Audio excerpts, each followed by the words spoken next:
from Singapore. Assalamu alaikum, Sheikh. Samtullah. Okay, Sheikh, I would need your help to understand something, please. We know that Allah is our owner. He is kind and merciful. In that case, just an observation that I would need clarification on. When we see animals that are in distress, that are suffering, whether it's due to something that those animals did on their own or because of human impacts on the animals, for example, a dog without legs or an animal stuck in some sort of situation and so on, and requires external help. We know that, as far as I understand, the test is for humankind and the jinn kind. Why is it that the animals are going through this kind of difficult situations when the hereafter, as far as I understand, is for humans and jinn kind? Did any of them Jazakallah. complain to you, Akhi?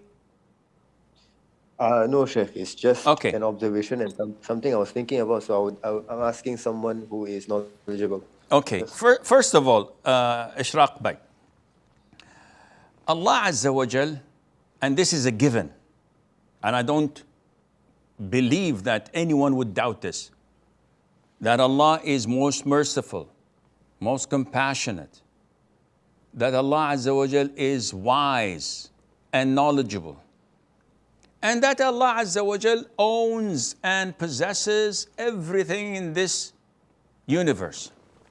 If these things are given, then what you are talking about is overthinking, and it's way above your pay grade and mine. Because I cannot come and judge Allah's actions when I don't have the full picture.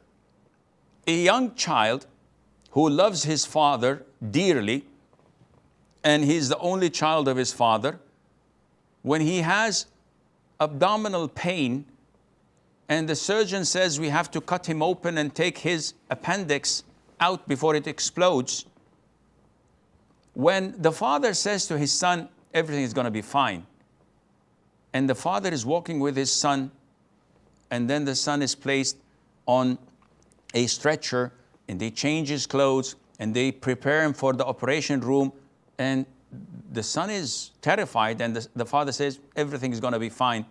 And when he's admitted to the operation room, and they try to put things on his face, and he sees the surgeon wearing masks, everybody's wearing masks, and they're having knives ready to cut him open, and the father says, everything's going to be fine. Do you think that the child will believe? No. Everything is not going to be fine. I can see that with my own eyes, but the bigger picture is that everything is going to be fine.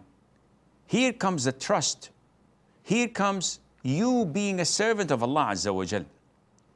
Because if you cascade this, you will go into thinking negatively of Allah. Why does Allah torture young children, infants without legs, infants who are diabetic type 1, infants that have to undergo 6 or 7 surgeries before they're 1 year of age? What's the wisdom of that? And then this may drive you to leave the fold of Islam. Let alone, why are there volcanoes, tornadoes, earthquakes? People die in tsunamis in the hundreds of thousands, if not the millions, pandemics, etc. All of these are according to Allah's greater wisdom and knowledge. And everything belongs to Allah. If Allah would annihilate the whole of the universe and turn it into ashes as it was nothing before, Allah created it from nothing and it can turn it back to nothing. Can anybody complain? No. So, Akhi, you have to know your limits and believe in Allah's mercy and wisdom, and that everything is according to what Allah has planned, and Allah Azza wa Jal knows best.